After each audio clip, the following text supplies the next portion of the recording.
Good afternoon, everyone. Welcome to the sector deep dives. Our first deep dive session in this room is on enterprise tech. So, enterprise tech is probably one of the newest and fastest growing investment sectors in India, attracting $3.8 billion in 2022. It is pipped to be the investor favorite for FY24. So let's dive into it and understand what is driving this strong investor confidence. First on, I would like to invite the moderator, Dhruv Shah, partner at the Boston Consulting Group. Dhruv is a core member of BCG's principal investors and private equity practice in India. He is experienced in transaction support on both buy side, working close with private equity investors as well as sell side. He also has a significant experience in the financial services domain. Please let's have it up for Dhruv.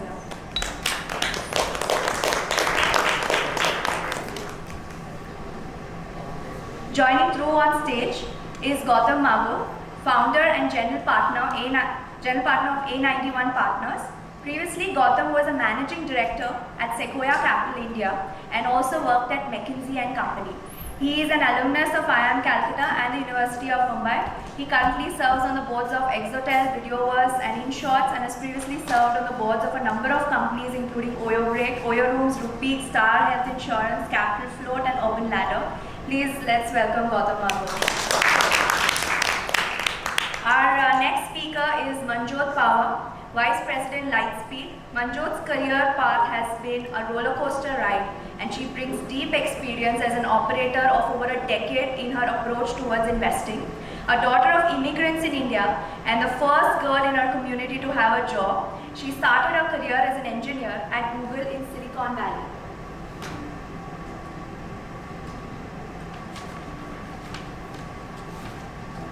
With experience as an entrepreneur and at Stripe, Manjot is attracted to all things at the extreme edges of innovation. She gets her high from deep tech. Welcome on stage, Manjot.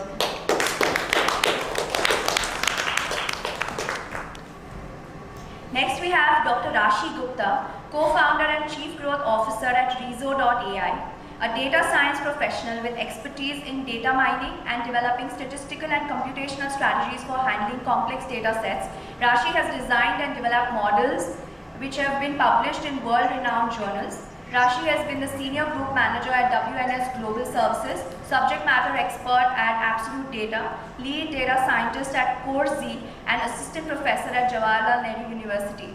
Please welcome on stage Dr. Rashi Gupta.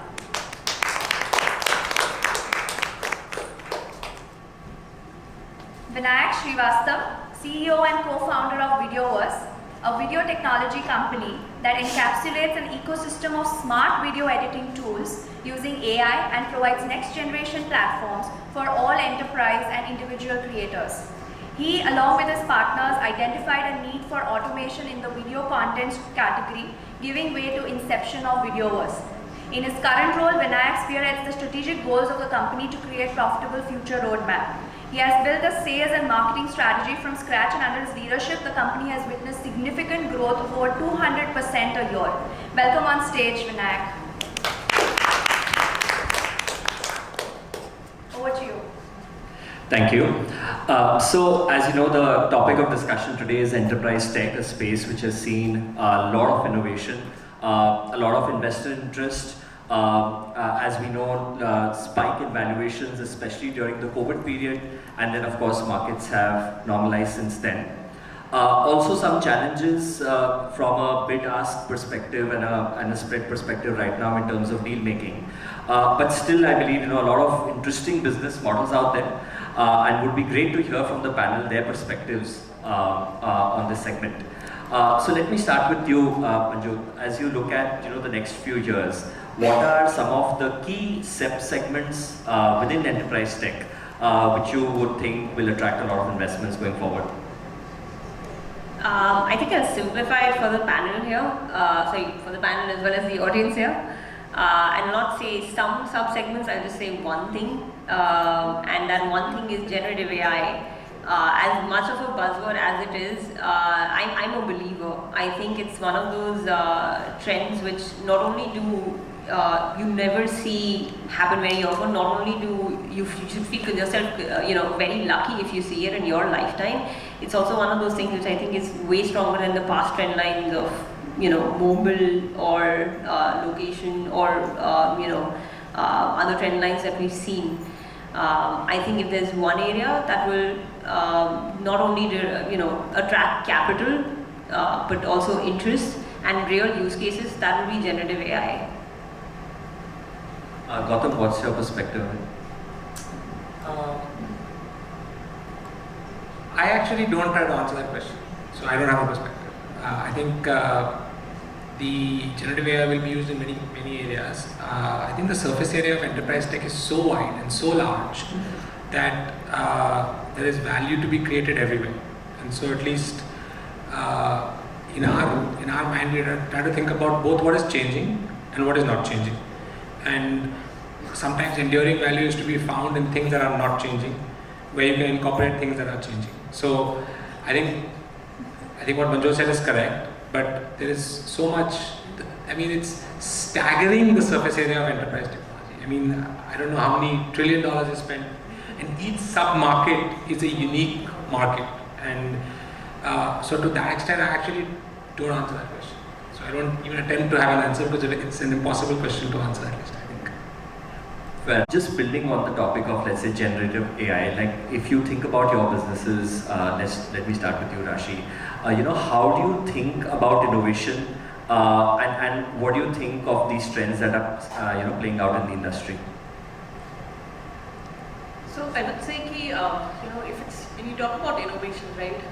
Any tech company, they want to basically do they want to grab the market, right? Especially for startups, right? The innovation has to be the core, and it has to be a very lean, thin teams working in the silo separately with the people who are basically going out in the market and talking to the end customer and enterprises, right? So you need to have a very lean team to be able to build on that innovation day in and day out, not getting impacted in the deliveries and all of that, but on the side just inventing. And then at Rezo, the idea prospect primarily is you bring in that innovation and you add it to the product. We see everything not as a service model but as a product. So if you see an occurrence, like a reoccurrence across, you try to build it into the product. So that's how for me, or for any tech company, if you really are looking at a growth, I think innovation is going to be sitting at the heart. Got it. Vinayak, your perspective, how do you think about some of these changing trends, especially things like generative AI, changing the space, and particularly for your company, what does it mean? Generative AI is actually a subset of what you guys have been seeing, right? And a lot of it that has been developed, even what we develop, we don't release it for the public, and you'll be surprised how much of it is gatekept behind in terms of just the overall development that's been happening.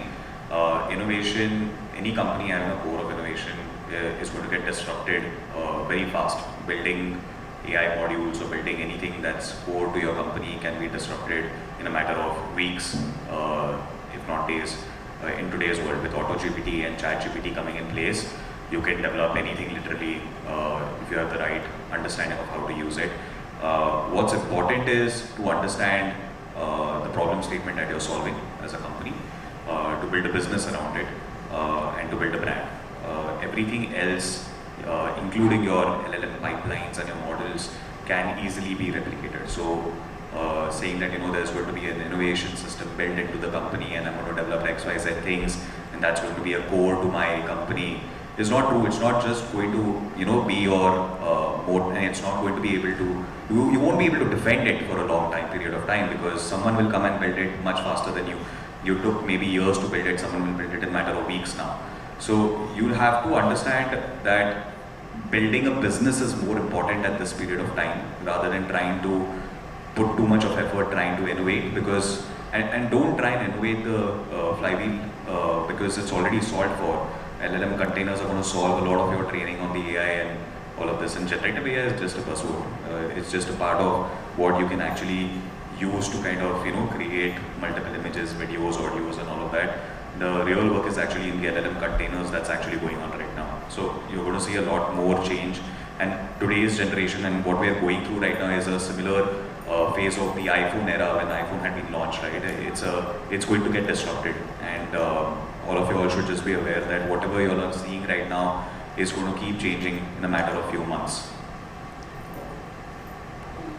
Got it. So just on the topic of, a lot changing in the environment, and of course, like you said, you need to think about creating a business and not just, some of the small term trends. What do you think are some of the larger challenges in this space? So let me start with you, Rashi. I mean, as you think about the next couple of years, are there some thematic challenges, and what kind of support are you looking for, especially from investors in that respect? Challenges for any startup, it's a very phased sort of a scenario. When we were like 2 years back, the scenarios were different. There is an evolution which is happening. But if you look at any sort of a model or construct that could help startups like us to be able to evolve in a much faster way, I think that ecosystem broadly is there. But there are, my take here is going to be, I think the investors are anyways talking to a lot of people like us, so it's very easy for them to do a classification engine and just bucketize them, right? This is what is missing in this sort of a startup. Like the founders do not know probably both techies or a techie and like a business guy. So they will be able to give those prompts. But the idea, the whole ecosystem is missing, and I think why people take longer. Like we took decently long time because we were techies trying to find the problem, and it happens across, right? The journey could be shorter for some, it could be longer for the others. But the construct is that basis the maturity of the founders, right? If there is an ecosystem, which basically, and even if the investors are potentially looking at investing, right? There could be various small modules which could be there, right? It could be maybe something to guide them on the financials, right? I mean, there are these virtual CFOs. Even the pointer to that is a decent enough pointer. I'm not saying they have to invest a lot of time with us. It could be that, for example, you're struggling on the sales front, right? How to just aggregate that. I mean, you build a beautiful system, but then you're figuring out how to do it. And it's no easy, right? You talk to whoever you have to talk to, but then if you're meeting people who have got more experience, it just becomes a little bit more easy for startups like us to be able to grab that info in a nutshell. And I was just thinking this morning when I was flying,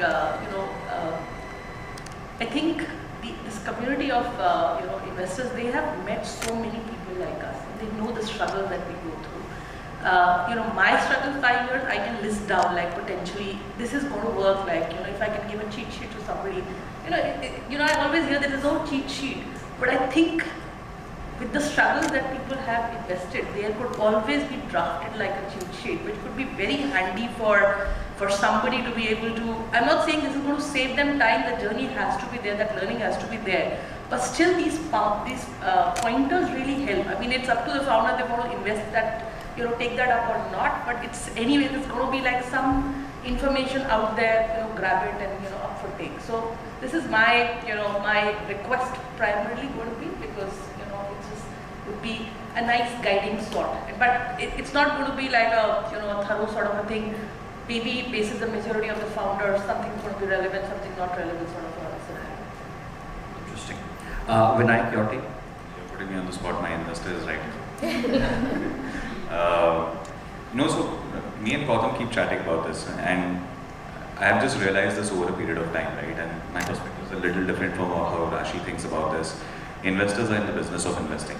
Their business is about deploying capital. If you start expecting them to run the business for you or guide you how to run it, then there's fundamentally something wrong. They can be your sounding board, they can keep advising you, but honestly, they have their own business to run at the end of the day, right? And an interesting example that we went through right now, we acquired a company, and I went around asking people for, do you have a playbook that I can use? You'll have seen so many transactions, you'll have helped with M&As. Do you have a playbook that I can follow? And I got a couple of playbooks, right? And someone sent me a playbook, full 40 pages, telling me how we should go about it. Only we realized later on that, the experiences are going to be very different. So there's not going to be a single, sheet that will be able to kind of justify your journey or solve the problem statements you're going after. You can definitely have a sounding board. So your investors are your sounding board. Make them understand the problem. I mean, they might not have a solution all the time, but they'll definitely find a solution for you because they're well connected in the ecosystem. So they can go out to people, they can get people for you, and they can give you the answers. I think that's the bare basic of what every entrepreneur should expect from their investor. At the end of the day, the money is going to be green, whoever it comes from. It's about how you utilize their time and your time, and then just build towards it. That's a different perspective I have come towards now than most of the other founders that I keep talking to today. So I would just like to correct here. So I think it's again the maturity that's basically between two of us, like the stages that we are. What I was looking at is I'm not looking at the investor. I know they are there to do something else, right? I'm not looking that they're investing the money, so they're not helping me run the business. But the idea is, when you said that what kind of a support can we get, I think that's a broad ecosystem that is always helpful. I see it is there once you are enrolled in a particular setup, you get that. But I think for the companies who are looking to do that, right, they are not at that stage, right, who have not got the investment so far. How do you crack that model? So from that perspective. So it's again, I think different phrases that we are talking about. Okay, one thing to add, which is that some of this is to do with the maturity of where we are as as a ecosystem to build and grow enterprise software companies. So if you are sitting in Silicon Valley, for instance, and you're a bootstrap founder or a founder that has a product and you want to know, hey, how do I actually sell this to the enterprise world? You can throw a dart and find maybe 100 people who've done it before. In India, you can barely find 2, right? And I think part of it is once that 2 becomes 10 or 20, then it's a little bit easier. I'm not I just think some of it is maturity. Like when you're doing the math, I think India spends about $8 billion on enterprise software. It was 3 or 4 years back. I think it's about 8 now. 90+% of it is sent outside India, right, to Oracle and SAP and Microsoft and so on. So if there's any expertise in how to sell to Indian companies, it sits in those companies. It doesn't sit with even with investors for the most part. So I think there are some things you're talking about that are solvable, and there are some things that I think only going to be solvable by the passage of time. There's a little bit more. So just building on that, Gautam, if you look at some of the models in India which have actually been successful in making this selling happen, right? And let me take the example of the Indo-US corridor, where there's a lot of make locally but sell globally happening in this space. What do you think has worked for these companies? Like, what's the secret sauce there? I think this actually builds on Rashi's point here on make in India and sell globally. Part of it is community and mentorship of people who've done that in the past. We're fortunate enough that now at least we have some examples. Yes, they may not be 10 as Gautam mentioned, but even the few examples, we can at least start putting down playbooks of how to continue building on, creating products here for which we do have the talent, but might not have the go-to-market muscle. So I think it's now time to learn from the people who've done it in the past and hopefully build that ecosystem, strong ecosystem here. It's a difficult question, Dhruv. I think that all founders, when they start out, think they're going to do great things, right? The challenge is that if you're selling to the US market and you're selling to, particularly if you're selling to enterprise, not selling to SMB, there may be a distinction there. You forget how much from behind you're coming, because there are probably 6 companies in Silicon Valley and 4 companies in Israel. Forget about building the product, which I think Indian companies are as capable of doing as anybody else, maybe more. But knowing the problem, right? You know the problem at a surface level, but if someone else knows the problem 3 levels deep and has relationship with the customers 4 levels deep, it's really, really hard. So I think the success stories, I think you have to be somewhat schizophrenic as a founder. You have to be both irrationally optimistic that, hey, we can crack this, even though we don't have any God-given right to win. Because by the way, guess what? We don't know as much about the problem statement as most other people do, right? And I'm sorry, exaggerating to make a point, but I think some people know as much about the problem statement, but many people won't. And for the first, let's say, 2-3 years of your journey, you have to be in the schizophrenic, mode of feeling irrationally optimistic, but also knowing that you have so much work to do to come from behind. So I think at least what we have seen, and one heuristic we use is that sometimes it's okay to chase niche markets. I think this is different from maybe the way most venture capital things, but because in niche markets that are somewhat underserved, you have maybe more of a right to win, or less of a disadvantage, and your product innovation can let you compete, and then you sort of have to grow that market, and that's a challenge. But if you are, I think actually if you today say, look, I'm going to go and compete with Workday in the US and build HRMS and sell to enterprise America, I mean genuinely good luck. You should be honest about saying what is your angle, what is your wedge, where are you better, and I think that having that honesty is important. Fair enough. So now, as you think about, on the other side of the table, as you think about creating a moat for yourself, and I'm not talking about the first 2-3 years, but Yeah. maybe a little bit more later in the journey. How much of it is product? How much of it is GTM? Because a lot of the capability that you build could even be replicable, right? So how do you think about creating a moat? If we can start with you, Ryan. I think it's all about business. And I'm of a different, I would say a different mindset here, because your product innovations will keep changing over a period of time, and there's a very rapid change to it. Business and your sponsor relationships are very, very important. And if you're able to, and in enterprise that specifically matters a lot, right? If your sponsor relationship is strong, then your customer can be with you for years. But if your sponsor relationship is weak, even if your product is great, you might not be able to win. And that is something that we have seen in our industry itself, right? Like we sell majority to Europe and to US, and Gautam is absolutely right. It's a very tough market to crack. It's easy to say that India-US corridor ho raha hai, and there's a lot of work happening there, and people will help, but we absolutely have no right to win in that market because we just don't have anything other than the cost advantage that we have of building cheap here, right? And that does not mean that you will have maybe a greater product. You might have a comparable product, but at the end of the day, the business is what matters. Like if you're able to crack the business. So I feel the GTM is very, very important. The business is something that will keep the product working. Otherwise, even a great product with mediocre GTM will never be able to succeed in at least the investment. Rashi, what's your take on this? Like, how do you think about creating a moat for your business? No, I think I absolutely agree with what Vinayak said. Techies have this problem that we develop a solution and then we say, let's go and pitch it to the market. I think you can't just create a hammer and then find a nail that you want to crack, right? So,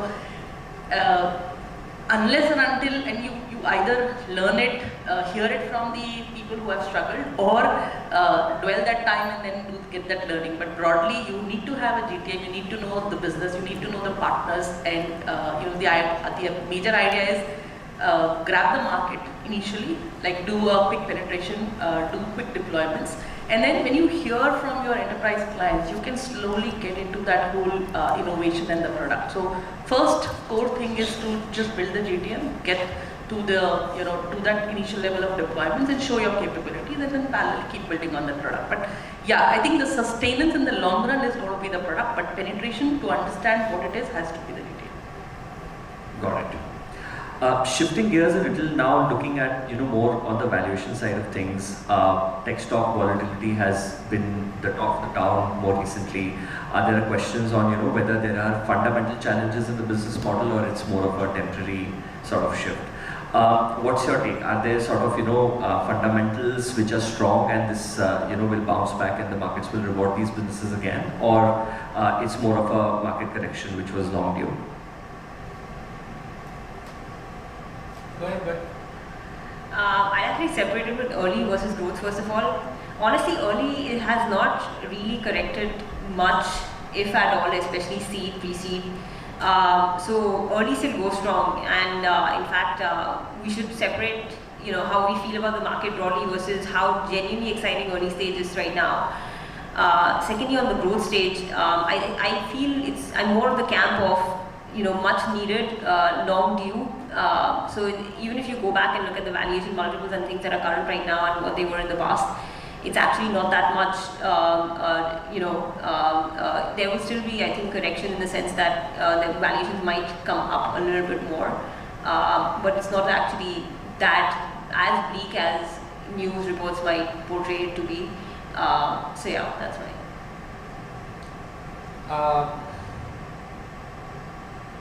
So I think enterprise technology at a generic level is not, it's in very much in the majority phase of its life, right? So we are not in a, we're at the flattening part of the S curve, right? So I don't think, deploying software on the cloud is new. It's now, since Salesforce started, it's 20 years old, and since it became more mass market, it's about 15 years old. Right now, Salesforce started 23 years old, and more mass market, let's say, 15 years old or so, right? So SaaS is not new, cloud is not new. So I don't think investors are going to treat these businesses like they're new. And now there's maybe 100 publicly listed US SaaS companies, maybe more. I think that one has to be cognizant that the clarity and knowledge that we're in the flattening part of the S curve, I think is widespread. I think that does not come back. We don't go backwards in the S curve. There will be new S curves developing from generative AI maybe and some other areas, but it will be sub-segments. So my take, at least our view, is that the times of being able to exit and list companies and sell companies at 20, 30, 40 times ARR, you can get lucky, but that's luck is not a strategy, right? So sustainable exit multiples, whether it's M&A or IPO, for growth stage enterprise tech companies and all early stage companies that could grow up and get there, will be in the zone that you see in the public markets. Maybe they'll be plus some percentage from what you see as the current NASDAQ sort of median, but it's not 2x of that, maybe 30% more than that. Because I think this realization that the flattening of the S curve is here, I think will start to seep in if it's not already seeped in. What's your take on this? Sorry, that doesn't change anything about the fact that the opportunity set is still massive. So I think investors and even founders sometimes focus too much on the multiples and forget realizing that the surface area of how much money is spent on enterprise tech globally is so large that you have to focus on saying, hey, how do I build a $100 million business? As a founder, trust me, investors who spend their lives answering this question have no clue what a $100 million business of type A or B or C is worth. As a founder, how can you have a clue what it is worth? Right? So you should just focus on saying build a business. Everything else will sort itself out. Fair enough. And from the founder side, what do you think about market volatility and valuations? Are they going to get back? Is it the wrong question to ask in front of the investors? We are never going to have the answer for this. Honestly, who knows, right? Like when the market gave us the multiples, we took it. It's as simple as that. The market is not going to give you multiples. You can't do anything. So there's no right or wrong answer to this. It is what it is. At least the expectations are resetting. People are not expecting you to build a $100 million business in a year. Like I've invested now and you do it tomorrow. At least that's resetting, which is good because businesses don't get built over a period of 6 months or a year. It takes time, and you have to build it patiently. You just can't throw money at problem and expect it to magically solve for it. Everyone who rode that wave through 2020 and 21 are going through a lot of problem now, which is the harsh reality. You can't solve for business problems by just money. I'm glad that some resets are happening. At the same time, it's a new world. We live in it. Great. So one last question from my side for all of you before we invite the audience for more questions, and I'll just start with you, Rashi. If you had one word of advice for anyone who's a budding entrepreneur in this space, in the enterprise tech space, what would that be? So I would say, you get knocked down, right? People may not hear you in your early days, right? So if you have done the evaluation of the space that you're venturing into, and you know that this is going to work, don't listen to the rest, right? Just put your heads down. I mean, once you've done the evaluation, right? I mean, you know that you're in the right space. I think just go for it. And I think eventually, just because you're putting the hard work, you will make things out of it, and then people will start to bet on you. So that's my one take, and I've myself done it, so I can really vouch for it. What about you, Vinay? Solve an interesting problem. Don't be overly passionate about it, otherwise you'll be lost. Be realistic about the situation. Understand what's working, what's not working. You should give time to it, but at the same time, be patient in terms of getting results. Don't expect that your product is going to be built overnight, and at the same time, get good results overnight. If you can be patient, do it. If you can't, don't do it. Manju? I think, especially if you look at India and the history of enterprise companies coming out of India, it just hasn't been a better time to start. The talent is here. I think earlier we had only engineering talent. Now I can say we have engineering and product talent. We're just developing our first batches of GDM talent. It is an amazing time to be building. There's a lot of capital to support. You're not at the disadvantage of what you would have been in, even 2015, honestly. And the fact that now everything is looked at a global scale. I think founders themselves have also, in the past couple of years, I see a difference in the sense that earlier it was a lot more India facing or maybe Asia facing, and now I see the ambition has gone multifold, launching global products from day zero. So I think my advice would be, go for it more than anything else. I would say, talk to your customers.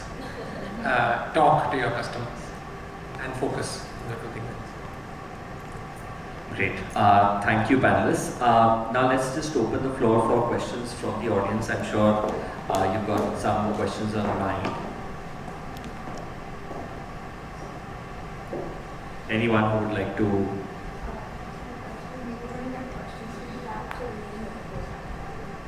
So there are some questions that have come in from the app, I think, from the audience. Okay. So the first one is, when do we see late-stage funding environment for enterprise tech companies improving? Maybe this we'll start with you all. Can I say wrong question? Wrong question does not have an answer. Anybody gives you an answer has no clue what they're saying because nobody has a clue. But it's not going to go back to the go-go days. But again, wrong question. Would you like to take a crack? I mean, just plus oneing that, right? I mean, honestly, this is the better state to be in as well. So I think maybe it will marginally improve from here, given how much it has fallen. But it won't be, even as gone, it won't even be 2x or 1.5x. Got it. There's another one which says, how do we see talent in this space? Maybe this one we can start with the founders. I mean, you would be facing this crunch day in, day out. Has the situation improved? And you can maybe touch upon, different verticals within your businesses. But how do you see the talent availability in this space shaping up?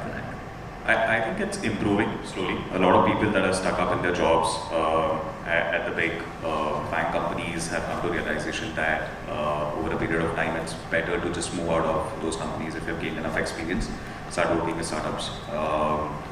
It's certainly improving a lot in India. You would see good amount of talent coming out of India because a lot of people are also moving back to India, which is good for the ecosystem overall. So hasn't been a better time, but the salary brackets haven't reset. So it's still a few quarters out before that starts resetting. Rashi, your thoughts? Yeah, I absolutely echo that because we are seeing very similar trends. People are opting out from the large enterprise because sitting on bench for working only for 3 months in a practically like a year's time. Here, in a startup, you would practically do in 3 months what you would have done anywhere else like in a year. So I think there people are realizing that they're sitting on the bench is not going to be adding any capabilities to their CV. So they are really looking at the startups from that angle. and also just because of the funding state has, for the startups has improved, right? So they think that we would also be able to, startups would also be able to afford the kind of salaries. So I think little balance there is happening, and so that's good for us. Fair enough. And maybe just going back to the first question, given that we didn't really, get to an answer because it's like crystal ball gazing, but maybe I reframe the question. If you were to think about what are the things you look for in a robust business and what you would be willing to invest, and let's take mid to late stage for the matter of this discussion. What do you think are the unique aspects you look for in a tech or an enterprise tech business?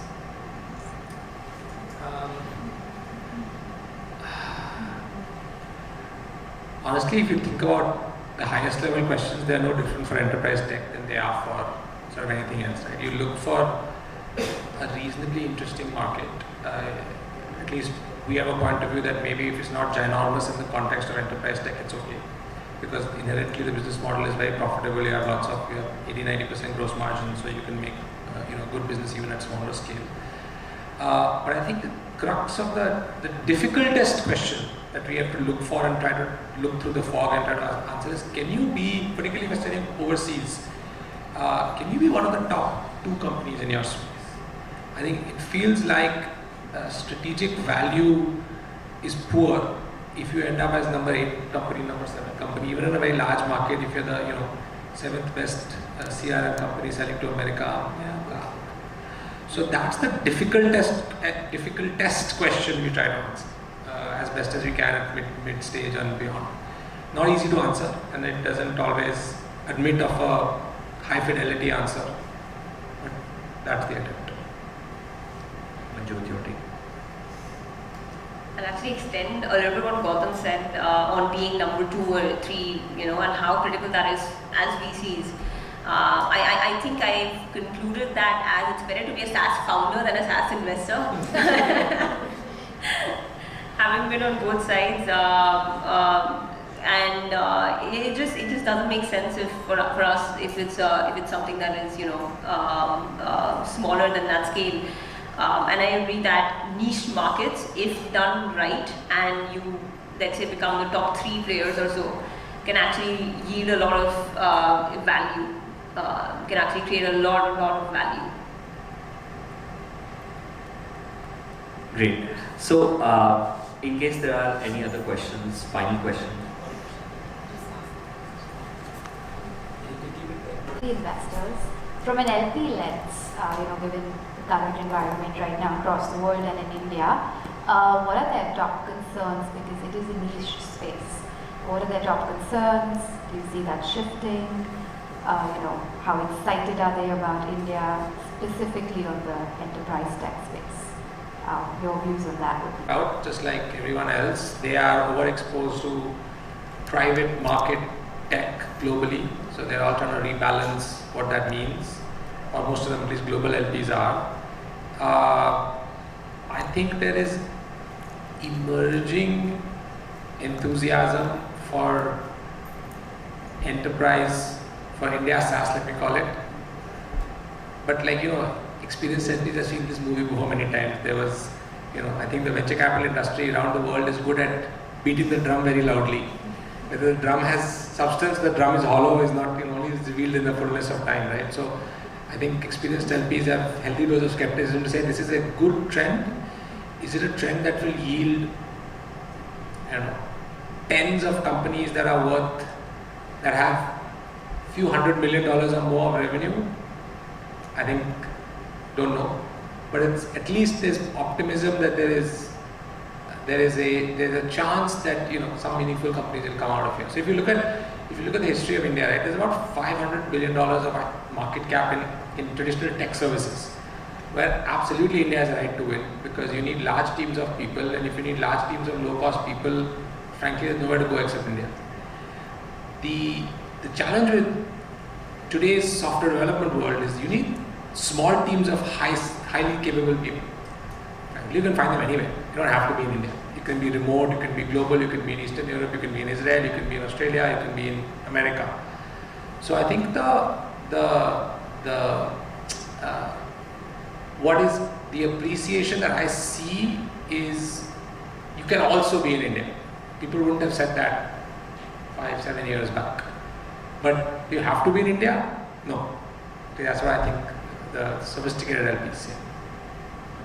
I'll maybe just add a tiny bit on that, which is India has actually relatively been immune to that whole sentiment, and it has actually improved over time. Versus in the US now, enterprise tech is looked at very differently, and I think a part of that is contributed by the macro, right? Where in other geographies outside of the US, would you be investing? One of the biggest geographies is somewhat now closed down even more than what it was in the past. So I think part of it is motivated by that. And lastly, I mean, India is definitely not close to, being compared to, I mean, I'm not going to compare the Bay Area, but even Seattle, Austin, like smaller ecosystems in the US, right? They've created larger outcomes. India is now in the phase of, okay, now instead of the 20, 30 mil, 50 mil, 100 mil outcomes, now there are some middling outcomes, hundreds of millions. Slowly, hopefully, this will expand even more. So there's definitely optimism, I think. Both from me personally and I think the global macro with respect to looking at India.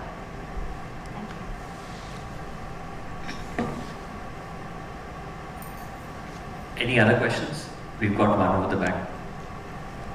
What you said, right, about you can be in India but you don't have to be. And then also what Vinayak was talking about earlier, that you have US and Europe but it's not easy to crack that market. You have no right to win there. At what point would you all recommend what are the decision metrics to sort of take that call? Do we kind of stay here? Do we do the India piece? Do we go to the US? Even with SaaS, for example, that's the largest consumer. How does an entrepreneur or investor entrepreneur combination, on what decision metrics is that call taken? What would you advise? You sell in India, so you decided to sell in India. So why did you sell? So I'm doing both, right? I mean, currently the construct was just to do well, figure out what you want to do in a market where you at least understand the sentiment. You have grown up here, you understand this, and specifically the solution that we are building. That for us, the market is very big here because we are in a way disrupting the contact center space broadly.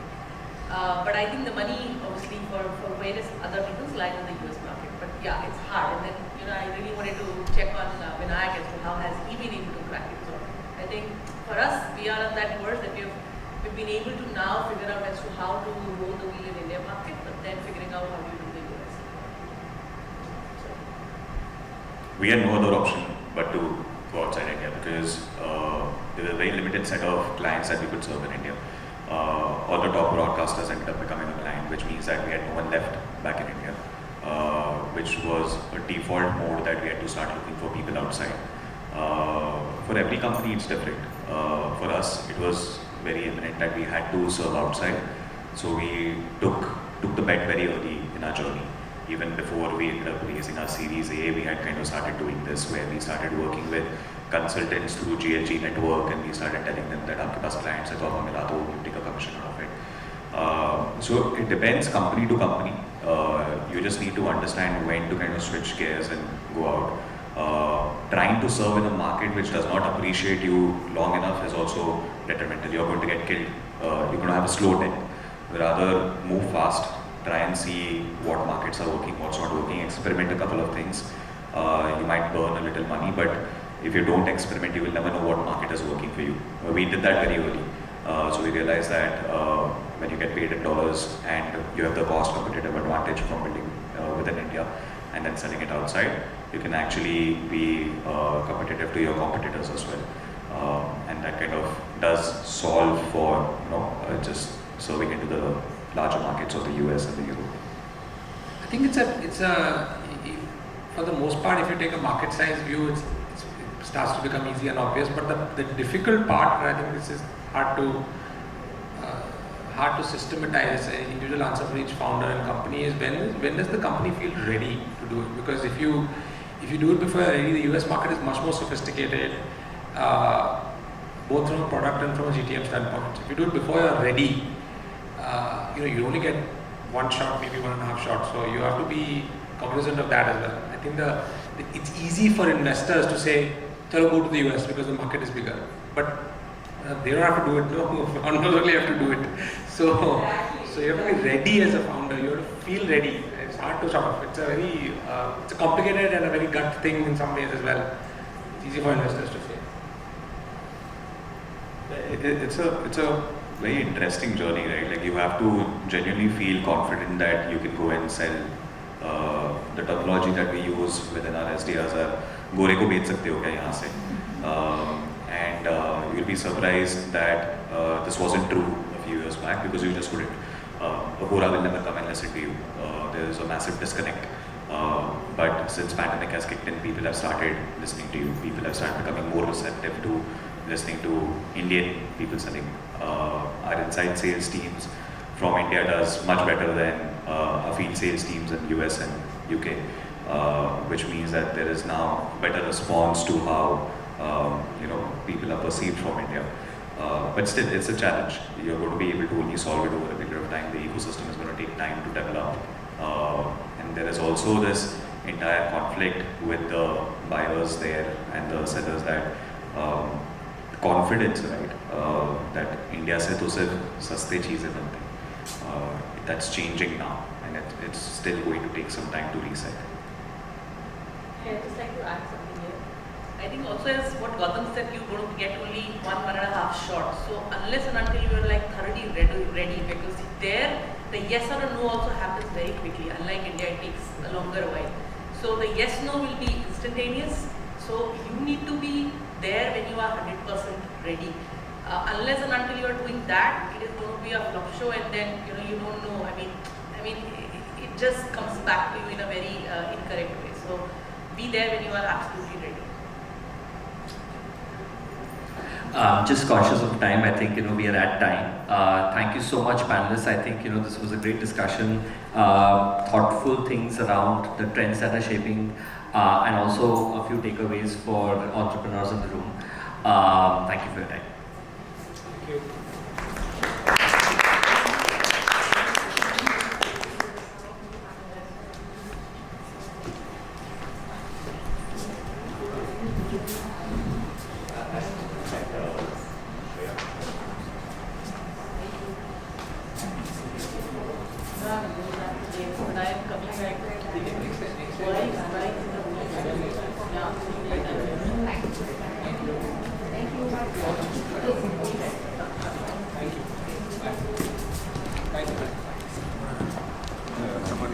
Bye, Manju. Should I drop you on the way? No, I'll walk. Yeah, it'll be fine.